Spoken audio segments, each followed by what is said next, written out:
আসসালামু আলাইকুম। আজি এটা নতুন ব্লগ লৈ আহিছোঁ। আজি আমি এঠাইত যাব ওলাইছোঁ, তাৰ কাৰণে আমি কাপোৰ কানি সব বস্তু ভৰাই লৈছোঁ। দুটা বেগ পেক কৰি লৈছোঁ। আকৌতো গৈ আছোঁ, সেইটো লাহে লাহে পিছত আপোনালোকে গম পাব। আৰু আমি ঘৰৰ পৰা ওলাই কিনে ৰাতিয়ে গৈ আছোঁ।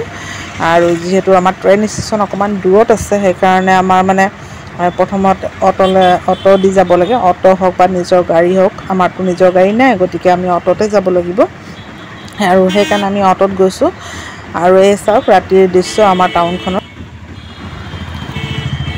সঁচাকৈ আমাৰ টাউনখন ইমান ধুনীয়া, মানে মই য'তেই নাথাকোঁ কেলৈ আমাৰ মানে ডিব্ৰুগড়খনৰ নিচিনা মানে ক'তো তেনেকুৱা নালাগে। আচলতে জন্ম ঠাই হোৱাৰ কাৰণে তেনেকুৱা নেকি ক'ব নোৱাৰোঁ, কিন্তু মই ডিব্ৰুগড়ৰ নিচিনা সুখ মানে ক'তোতেই নাপাওঁ। না খাই সুখ পাওঁ, না পিন্ধি সুখ পাওঁ, না থাকি সুখ পাওঁ, আনকালে পানীৰো সুখ নাপাওঁ মই আন জেগাত। অকল মই ডিব্ৰুগড়তহে ভাল পাওঁ।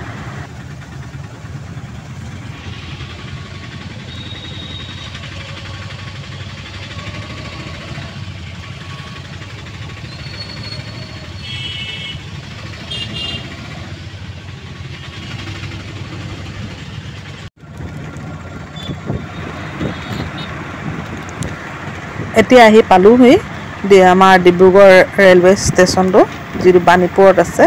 আৰু চাওক কিমান আন্ধাৰ হৈ আছে বাহিৰখন। আৰু ষ্টেচনটো যিহেতু অকণমান দূৰত আছে আৰু বাহিৰৰ ৰাস্তাটো অকণমান আন্ধাৰ, গতিকে সেইকাৰণে আন্ধাৰ লাগিছে। আৰু ষ্টেচনটো কিন্তু বহুত ধুনীয়া। আৰু মই ষ্টেচনৰ ভিতৰৰ মানে ভিডিঅ' কৰা নাই, একেবাৰে ইয়াৰ পৰা গৈ ডাইৰেক্ট ট্ৰেইনতহে বহিছোঁ। আৰু ট্ৰেইনত বহাৰহে ভিডিঅ'টো কৰিছোঁ। চাওক ডিব্ৰুগড় বাণীপুৰ ৰেলৱে ষ্টেচনটো ইমান ধুনীয়া। আৰু এইপিনে আহি পিনে পালোঁহি আমি ষ্টেচনত। গৈ অকণমান দেৰি বহিলোঁ, বহি মেলি তাৰ প্ৰায় 15-20 মিনিটমান পিছতে ট্ৰেইনখনত আমি উঠিলোঁৱেই। আৰু ট্ৰেইনত আমি বহি গৈ আছোঁ।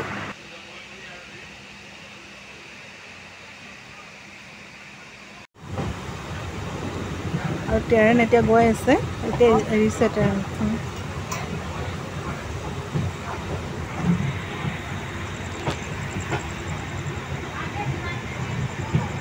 ৰাতি হৈ থকাৰ কাৰণে একো দেখা যোৱা নাই।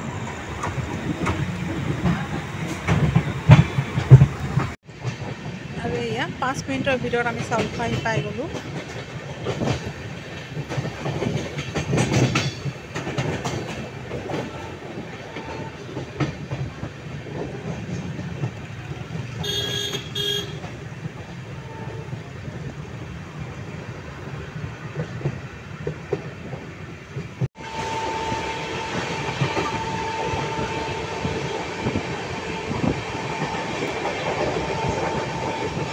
ট্ৰেইনখন ইমান স্পীডত গৈছে, বাপৰে বাপ।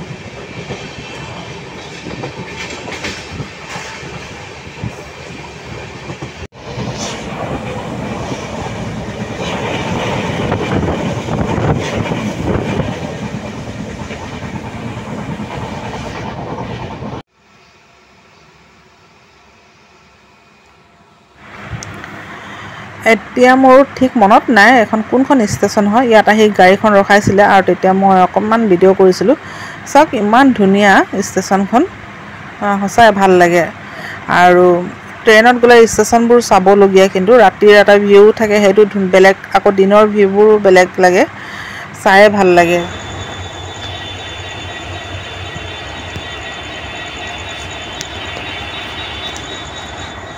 আৰু ইয়াত চাওক ৰাতিপুৱা 4:56 হৈছে।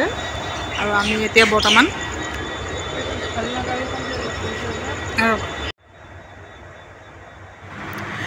এখন হয় লামডিং ষ্টেচন। ইয়াত আমি ৰাতিপুৱা 4:04 মানত আহি পাইছোঁ।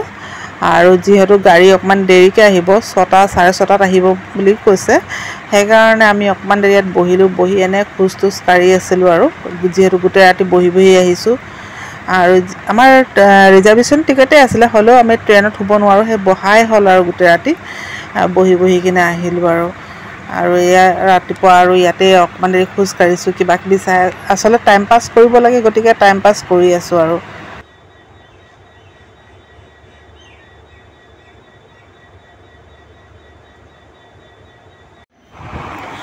আজিৰ ভিডিঅ'টো ইয়াতে শেষ কৰিছোঁ।